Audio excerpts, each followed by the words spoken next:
Welcome to Uncommon Real Estate, where it's all about finding creative solutions for real estate agents and investors. In exclusive mastermind conversations with some of the brightest minds in real estate, you'll learn how to earn an extra 6 figures a year. Don't follow the herd. Be uncommon. Here are your hosts, multi-millionaire real estate agent and investor, Chris Craddock and Jeff Safright. Welcome to another episode of the Uncommon Real Estate Podcast. This is Chris Craddock, your host, here with you today. I am co-hostless. I do not have Jeff with me. We're going to do a solo episode, no guest, talking about how to double, triple, quadruple our income, our production, and our income for 2022. So this is the end of 2021. We're a little bit past where we'd want to be to do business planning because we are in real estate in a 90-day cycle. So anything I do today, I really will not feel until about 90 days later. With that said, how do we set ourselves up for success? We really won't even feel it until maybe the beginning of February, which means we're into at least in the last few years, February is the spring market. Okay, so here we go. So we need to look at what we did this year. So if we want to plan for next year, we need to look at what we did this year. First question we have to ask ourselves is, how many deals did we do? So break down how many deals you did. We're going to do about 600 transactions for my team, both on and off market. And then what you do next is you need to go and look at every single deal and ask yourself, where did those deals come from? Why are we asking that question? Because I think you'll find that a lot of deals that you do come from places that you're not expecting, or you think you're going to do more business from places that you're just not doing that much business from. So for our team, we know that literally half of our deals, 48.2% last year, I don't know exactly what it'll be this year, but 48.2% of our deals came from sphere of influence, SOI. We know that is the cheapest business that we can get. Why is it the cheapest? Because these are people that already know and trust us. These are people that we don't have to go out and acquire. Everybody will tell you all across the board, if you talk to any business owner, the cost of keeping a client is much better than the cost is so much cheaper than the cost of acquiring a client. And so for us, the sphere of influence, it may not be keeping a client because it may be a new client, just somebody that you've known for a long time that's a new client, but they're already in your world, right? So people that are in your world, it's easier to keep them in there rather than going to a new world to get new clients. So that's a huge thing there. Now, the next piece, and this is a piece that we didn't break down until a few years ago, but we realize is your sphere of influence needs to be broken down into two different quadrants where they come from. One is past clients and one is your SOI, your sphere of influence. And you break down the two of them so that you can see the difference. Now, here's why. I used to just lump them all together, but you realize that people that know and trust you, that have done a transaction with you in the past, you are in a different world because and if you're taking any sort of notes, if you're writing anything down, if there's anything you take away from this, this is the one thing that I want you to hear. The thing that people value most is their reputation. So if somebody is going to refer you business, they could know you, they could like you, they could trust you. But if they've never done business with you, there's still a bit of a question mark. Oh man, this is my friend. How are they in a professional setting? How are they in this situation? There's a question mark. And when they put their name on you, then that's a big deal. So right now I'm wearing my Young Life t-shirt. I was on staff with Young Life. The thing that I knew with Young Life is that if we had an event where any teenager invited their friends, when I was on staff with Young Life, and any teenager ever invited their friends to something, and it wasn't good, man, they're never going to invite anybody ever again because of the fact that they use their reputation. And that is the most valuable currency we all have in this world is, what is your word worth? What is your reputation worth? And we got to understand that once somebody has worked with you and had a good experience, then their reputation, they can say, bar none, No, I've worked with this person. I have no question marks. And as much as you may say, this person has known me forever, this person loves me, all of the other stuff, if they've never worked with you, there's always going to be some sort of a question mark there. So just understand that. So back to what we were talking about, we need to look at how many deals we did this year. We need to break them up into where did those deals come from? And when we're breaking them up, we see sphere of influence is probably going to be at least 50% of your business. But then when you look at your sphere of influence, break it up between past clients who actually have done a transaction with you, understand you, and sphere of influence, people that know, like, and trust you, so that you can see where do these come from. And my guess will be that you're going to get a much bigger pop from your past clients. And again, ROI, ROTI, return on investment, return on time invested. You realize spending more time with past clients will give you a bigger pop than just spending a lot of time with the sphere of influence. Next, what are the other areas? Online leads, farming, postcards, pay per click. There's some text blasts that are still legal, voicemail drops. What are some of the other ways that you are marketing to bring people in? And if you're a smaller team, usually most of the time it's almost all based around sphere of influence and referral. But as you grow, you're going to need to, even though I know Brian Buffini and some of these other folks will say you can build a massive team just through sphere of influence and referral, I'll tell you, it's just very rare that I've seen massive businesses come just from SOI and referral. So you're going to be looking at ways to increase your database, open houses, door knocking, cold calling, circle prospecting, all of these different things. You got to write them down and then rate them. And then here's the next piece. Once you have created your list, these are the different places my business has come from. You'll realize you've got 1 deal here, 5 deals here. Then you can look at it and say, okay, naturally, I'm effective here. And the key for any business owner, and every single one of you guys that are in real estate, even if you're on a team, you are the CEO of your company. Craddock Family Enterprises, whether I work for somebody else or whether I work for myself, whether I'm on a team or whether I am the team, I am Craddock Family Enterprises. You are your Family Enterprises LLC. You got to understand that. And so what you've got to do with everything is look at where you're getting business. And then the key is, where can I put this lever in where just a little bit of effort brings a lot more result? So if you're looking at something and you say, okay, I spent 10 hours a week and I got 1 deal a month from something, and something else, let's say that's cold calling. And then something else, you're saying, I spend 10 hours a week and I got 3 doors a month or 3 deals a month through door knocking. Whatever it is, you're looking at the time spent versus the return on that investment. If you're getting a better return on these other investments, then that's where you need to spend more time on that particular investment. Oh my gosh, Jeff Sabright, he's here with us. Come on. So we're going through business planning for next year. And so what we started with was looking at how many deals you did this year, where all those deals came from, and then breaking it back down to the next piece, which is how much time you spent to get each one of those deals. And what that does is allows us to see, how do you scale? And the key piece here is you look at your amount of closings or where you get paid, and then you go back one step and you say, what are your KPIs, key performance indicators? And your KPIs will be, how many closings did you have? How many buyer broker agreements do you have? How many listing agreements did you have? And then one back from that is, how many appointments did you have?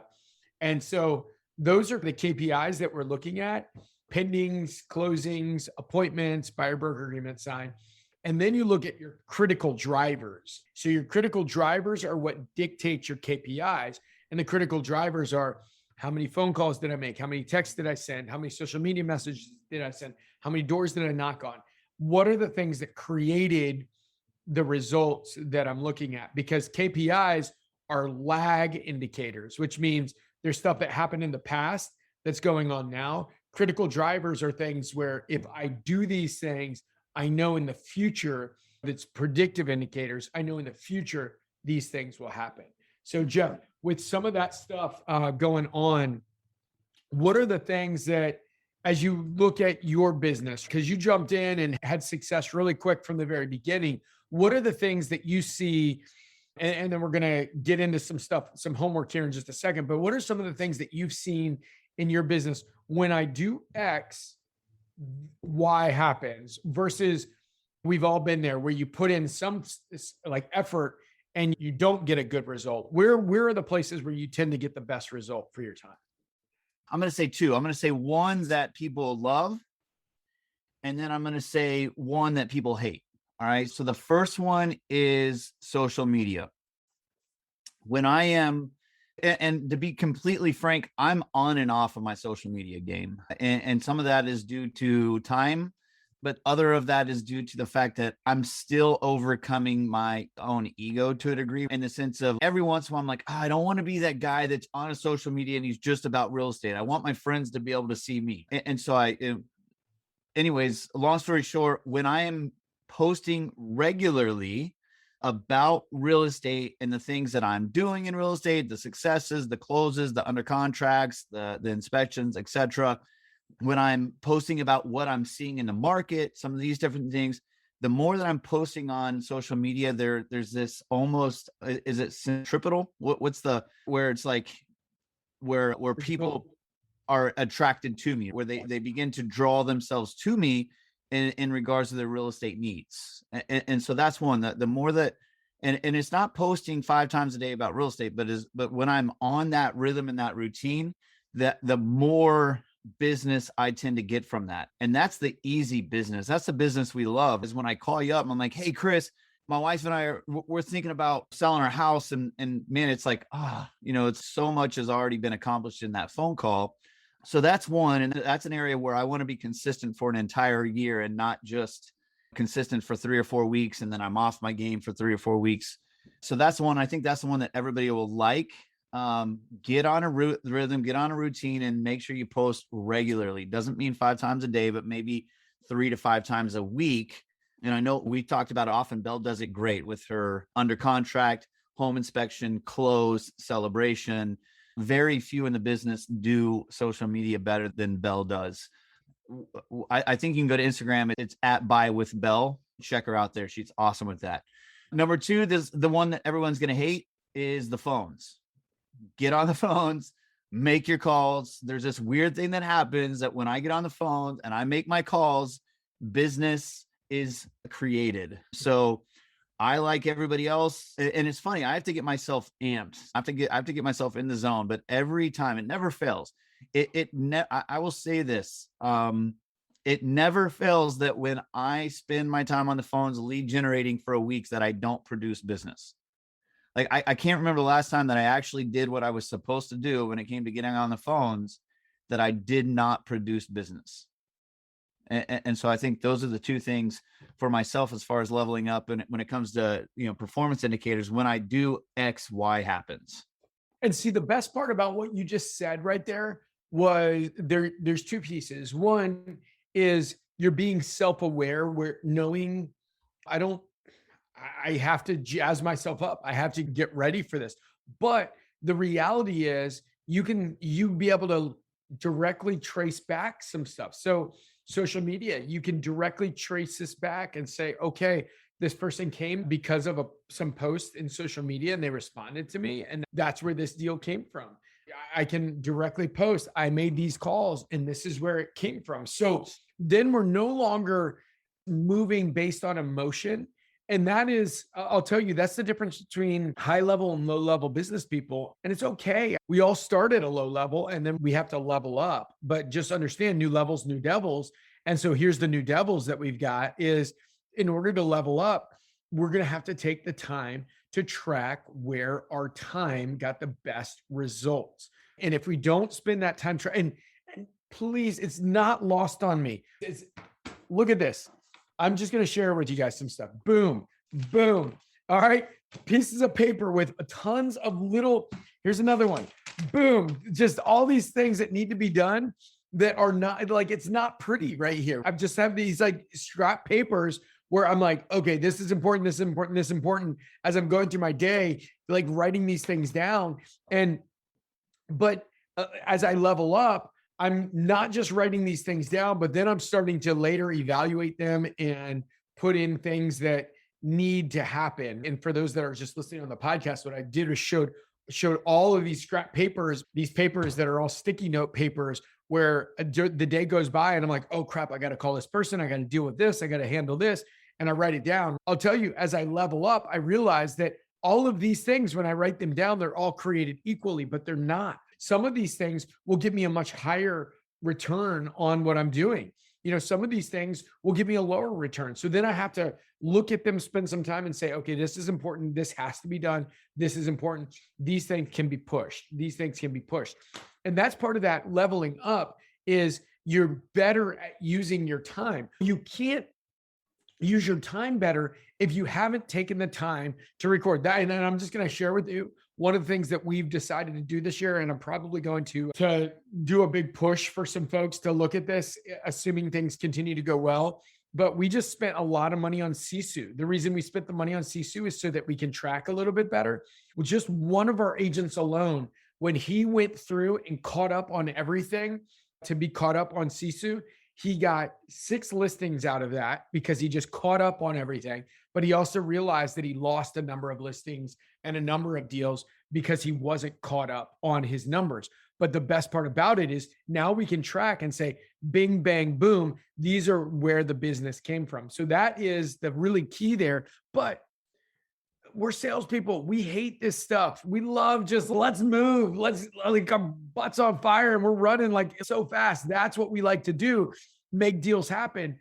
But if we don't stop, slow down, think about where the deals come from, spend time working on that, we'll never level up. And we're always running on emotion saying, I feel like these are where these deals came from. I feel like this is where these deals came from.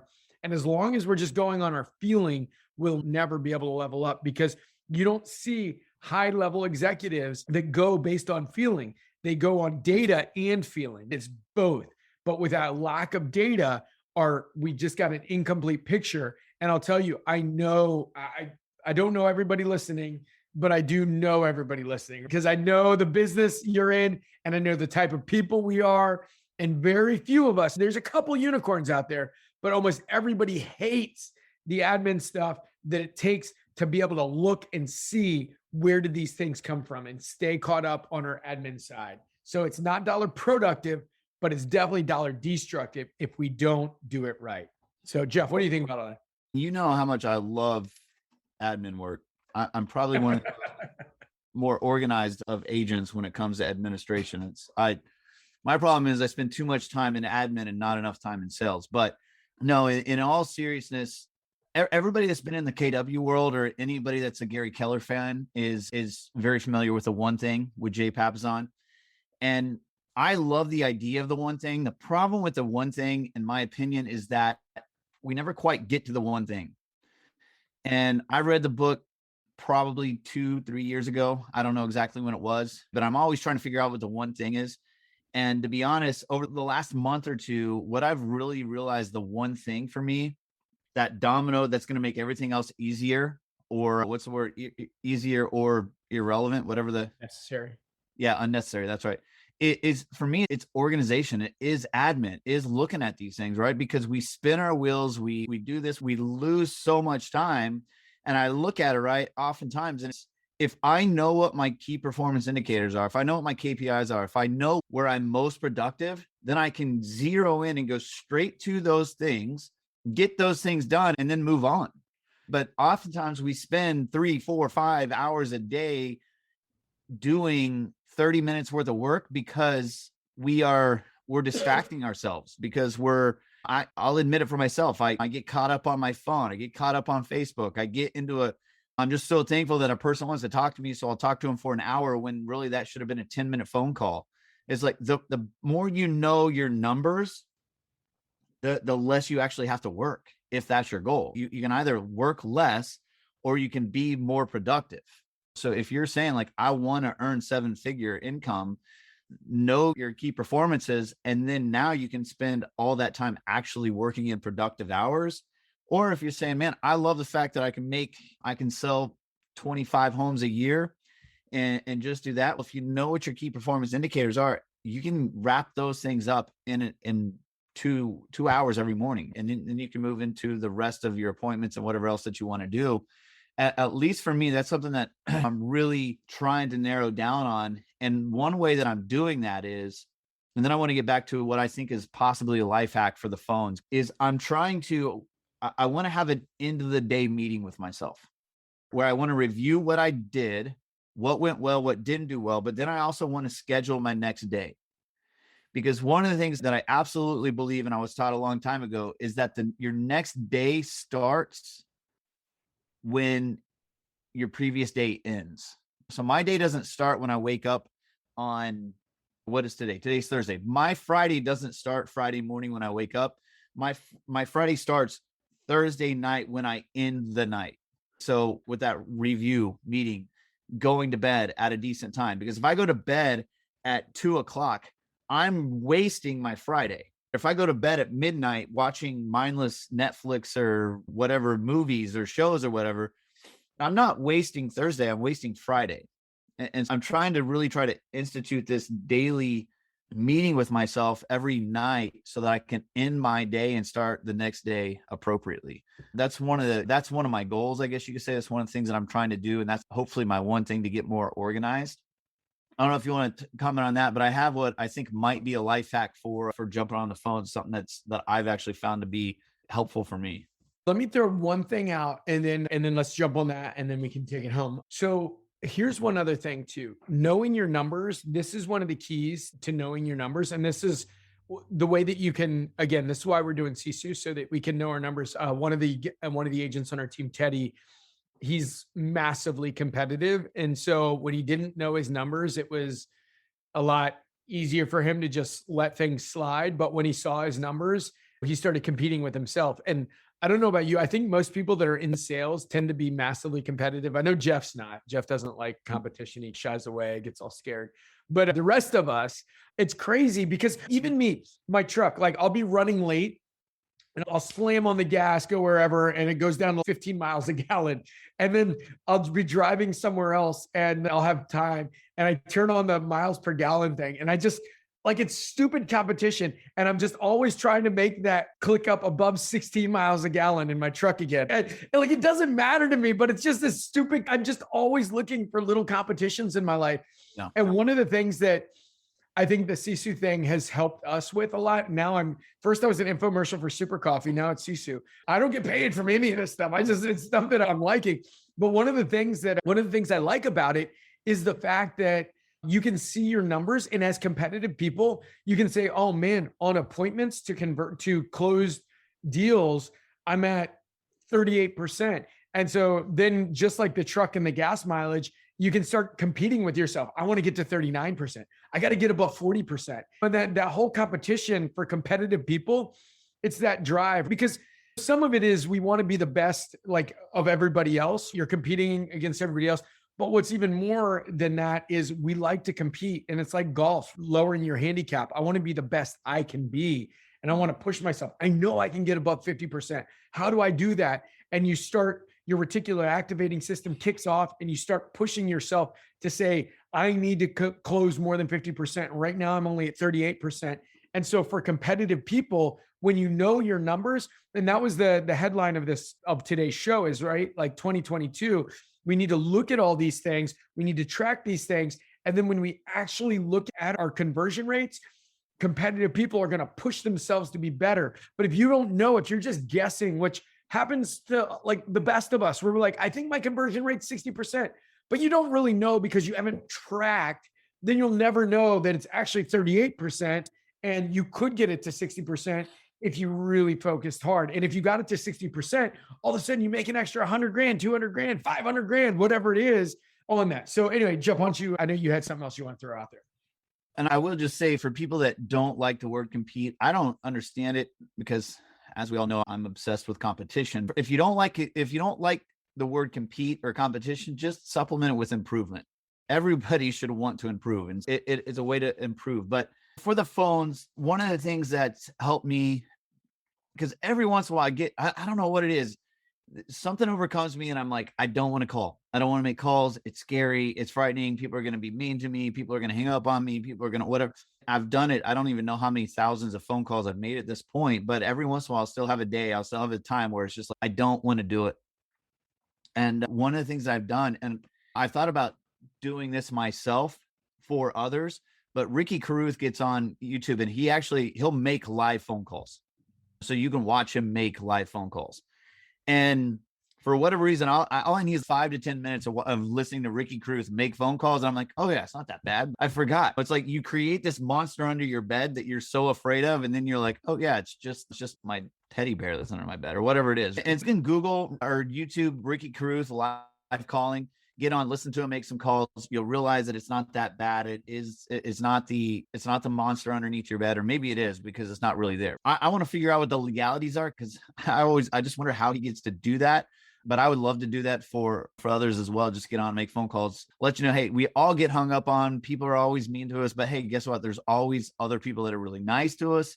And honestly, more often than not, people are nice than they're mean. But we always remember the 5 to 10% that are mean versus the 90-95% that are either neutral or positive. But yeah, jump on, listen to them, and then make your phone calls. Because again, for me, I'll listen to music, pump myself up. I will listen to somebody else make some live calls, and then I'll jump on and get to it.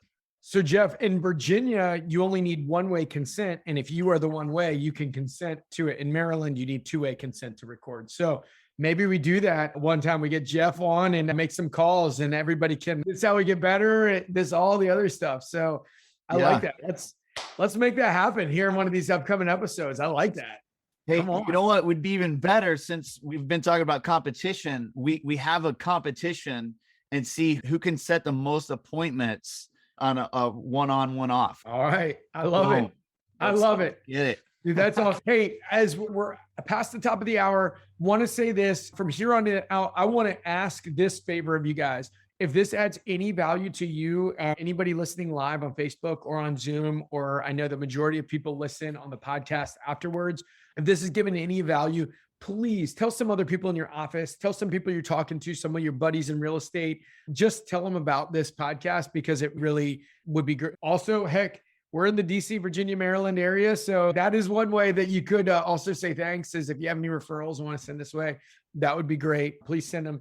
One of the other things too is, I know Jeff has offered this. I want to throw this out there as well. 100%. If anybody will give us, because we grow our audience through reviews, if anybody will give us a review on Google for the Redux group and a review on wherever you listen to podcasts, a 5-star review on this as well, Jeff and I, either one of us, will hop on a call and do a coaching session. I do have a couple coaching clients. Most of my stuff is group coaching, one-to-many.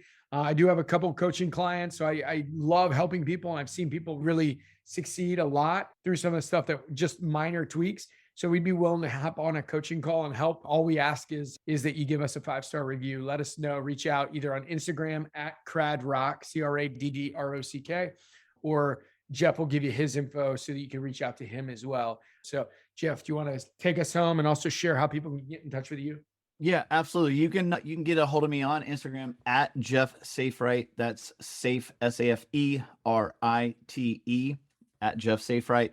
You can also find me on Facebook, same thing, Jeff Saferight, or you can actually text me. This is my personal cell phone number. I'm not giving you like a Google Voice screened number or anything else. It's 703-899-7270. Once again, it's 703-899-7270.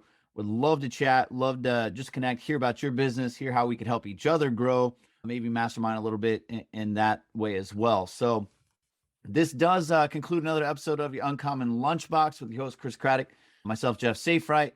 We will be back same time, same place next Tuesday and Thursday. Until then, continue crushing it. Have a great weekend. We'll see you soon. Bye. Thank you for tuning in to this episode of Uncommon Real Estate. Subscribe to the podcast to stay up to date with the latest mastermind conversations from Chris, Jeff, and other uncommon real estate industry leaders. If you love this podcast, please write us a review. And to fast track your real estate career, go to chriscraddock.com.